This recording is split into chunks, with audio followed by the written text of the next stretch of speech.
Hello everyone. Good morning. We are here for pre-market report. Let's see what's awaiting for us today.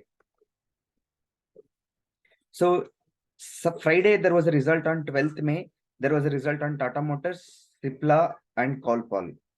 Tata Motors result was fantabulous. They have achieved 5496 and last quarter was 3043 and they have made the positive from the previous year. They have made minus 11,300 crore and this year they have made plus 2,690, which is a fantabulous growth, almost 123.79% growth. So definitely Tata Motors ideally should make a higher highs. So let's see what's going to happen to the market and Tata Motors. This is very good result in terms of PAT, and we have to see other parameters as well if it is not going up. So that might also be parameter. On Cipla, again, Cipla QOQ did not recorded a growth. They have recorded a good growth on year over year. Last year 2547 and this year 2833, but they did not recorded a good growth from quarter on quarter. So that might impact a little negative. Let's see how exactly market is going to behave for these results. And Colgate-Palmolive, last quarter there was 243, which was the lowest, and this quarter they have shown the growth. That is QOQ is a fantabulous result, but when it compared to year over year, they have marginally missed almost minus 3%. They have missed the number. So that might impact us lower, but not majorly, but it might make a channels between the ranges. It might not make a higher highs. That might be the impact because they have not shown any growth compared to previous year and this year. So that might be the scenario. Let's see what exactly going to market work on that. And coming back to this week result, Bharti Airtel, Jubilant Food, Tata Elxsi, ITC, SBN, all are Nifty 50 stocks. So 16th, that is tomorrow, Bharti Airtel. What to expect? Last quarter they have done 2614. This quarter they have to do 3714. So let us see the history. If we see it, they have not crossed more than 3,000 crores. So will they cross this 3,714? If so, then they are going to meet the number. Otherwise also, then last year's number they have already met. But only thing is, whatever the increased forecast they were showing, that is around 11,776.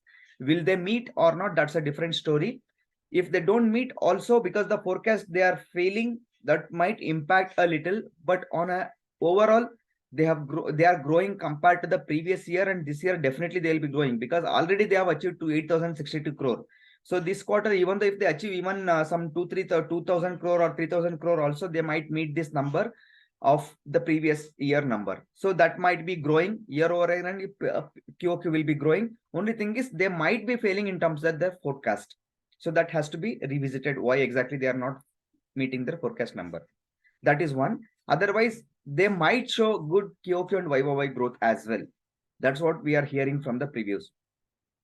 And Jubilant Food last quarter was 80 crore, which was because of that from price was 600 rupees to it came up to 424 rupees or 410 rupees it came. So it was a massive drop in terms of price drop. So we'll see whether this quarter result will really impact. If they meet 895 crore, then they should be able to meet the forecasted number, which is last year 418 crore and this year 420 crore. If they meet 95 crore, then they will be showing slighter positive number. Imagine if they show more than 132 crore, that is more than September number, then definitely there will be a higher highs chances possibility. Otherwise, the numbers are like flat. If they meet the 95 crore, last year 418 crore and this year 420 crore, only 2 crore. So there might not be impact or much buyer pressure might come there. So that is one scenario to look after. Tata Elxsi, though it is been news and it has gone to 10,000 and it has come to 6,000 levels and now it is trading at around 7,000 rupees range. What exactly to expect? The expectation is 160 crore. If they meet 160 crore, then they should be able to meet YOY number because YOY number is 550, which has already been met by this year. Only one quarter left.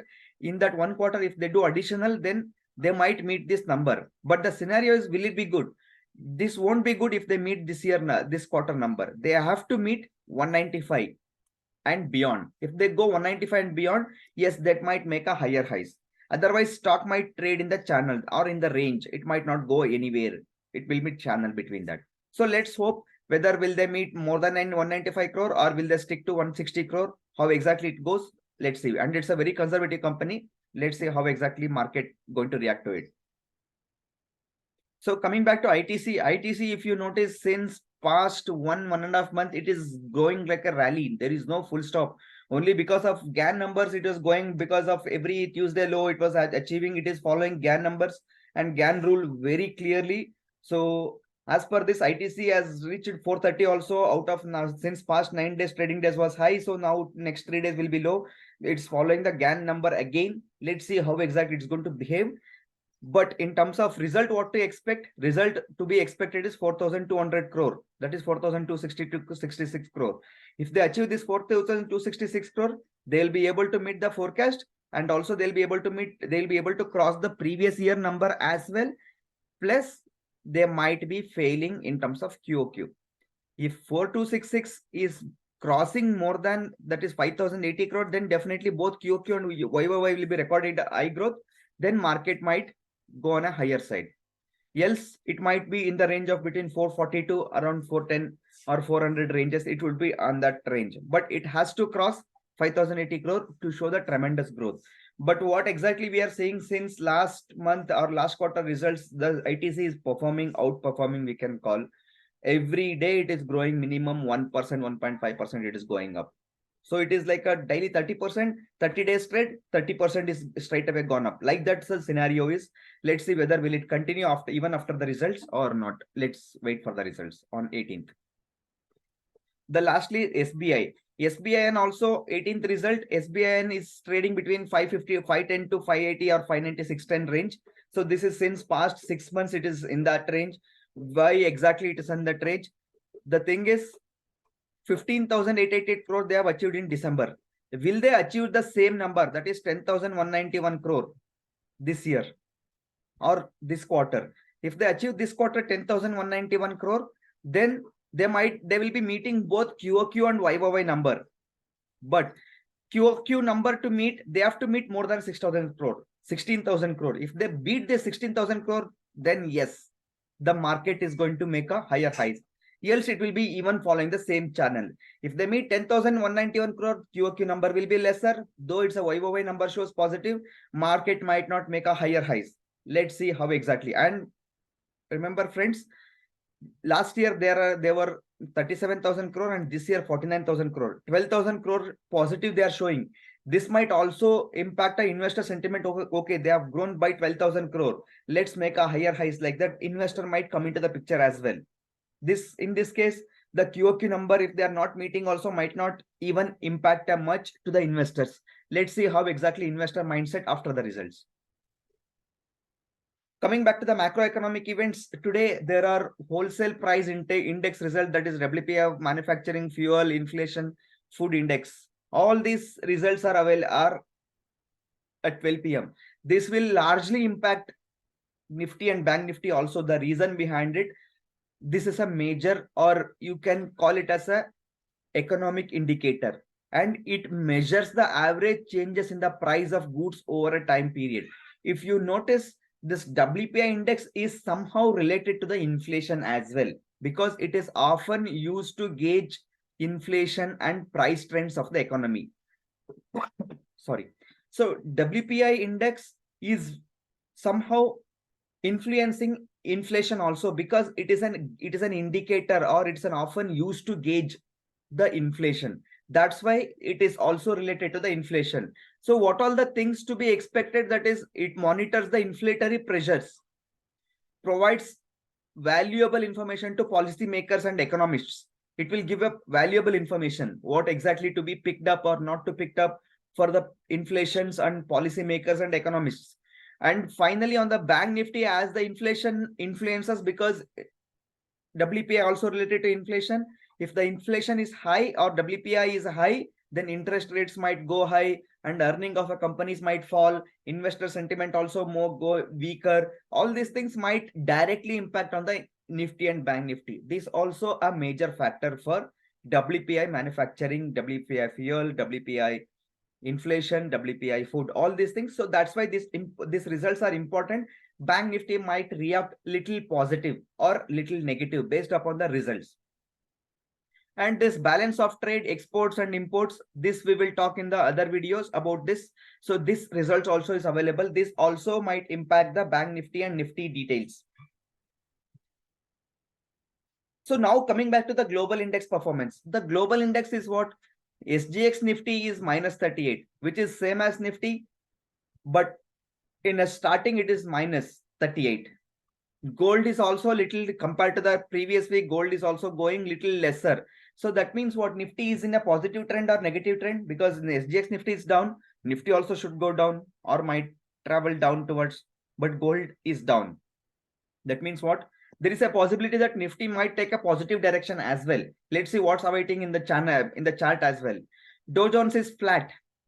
Nasdaq is minus 43, though it will not impact much on Nifty. Only thing is we are tracking this as a global index. S&P 500 as well, minus 6.54. Nikkei Japan is 122. Crude oil is minus 69. So crude oil is comparatively last week, it was totally almost around 300, 400 points is down. So will it really change the game changer for Asian Paints? All these things, let's see how exactly market going to behave, because crude oil is making a lows. That is, for last year it was almost around 6,000, last week around 6,000. Now it has come to say 5,774, and it is always minus 19 as also. So gold remains same, that is 6 flat. So this week, let's see how exactly gold prices behaves. Based upon that, Nifty also might take up or take down. So USD INR is more or less is a flat. Nifty today, previous day, that is Friday close is 18,314. Today we can expect 18,491, or we might expect 18,136 as a go down. This has been arrived from the daily volatility, not the index, remember friends. And Bank Nifty 43,793, the least resistance what we are seeing at 44,349. The key support is what we are seeing at 43,236. So these are the scenario. And remember friends, today election results, Saturday there was election result. As this is a majority government, how exactly the Nifty and Bank Nifty behaves, let's watch as well. So Nifty Glimpse, so Nifty is the scenario as per this. The Friday was a high, as per the Gann number, it should go up. So as per the Gann theory, Friday was a higher close. Let's see whether market might make a higher highs, or will it come back the down? Whether will it follow the Gann rule? That's also to be watched. So, but at the end of the scenario is, if definitely we need on price action as well to this upward trend. Let's see whether how exactly market will behave on this. So top stocks to watch for the day. Tata Motors, both YoY and QoQ has recorded a growth. Cipla YoY has recorded a growth, and QoQ recorded a degrowth. So this might make an impact onto the Cipla. So please be careful, guys. Colpal YoY recorded a degrowth. QoQ recorded a little positive. So Colpal, we were expecting it is like oddly 3% growth is there, but it is like a little degrowth as well. So we'll see how exactly market is going to behave. Bharti Airtel results are expected, already started taking a traction since past 2-3 days. Bharti Airtel is on the track. Let's see after the result how exactly it behaves. Jubilant Food results. Jubilant is rallying like anything from 440. It went up to 473, 474 ranges in the last week. How exactly it behaves after the results also, we'll see. If the results are good, then it's going to be a fantastic. What to look and what not to look, we have presented in the first slide. Please do refer back the video for more details. Tata Elxsi, again, results are expected on 18th. ITC results are expected 18th. SBN results are expected on 18th. So if these three are more tracked stocks, please watch, guys. This is very important to watch in the first slide if you have any clarification needed. Thank you. Please don't forget to click on like and subscribe. Thank you for the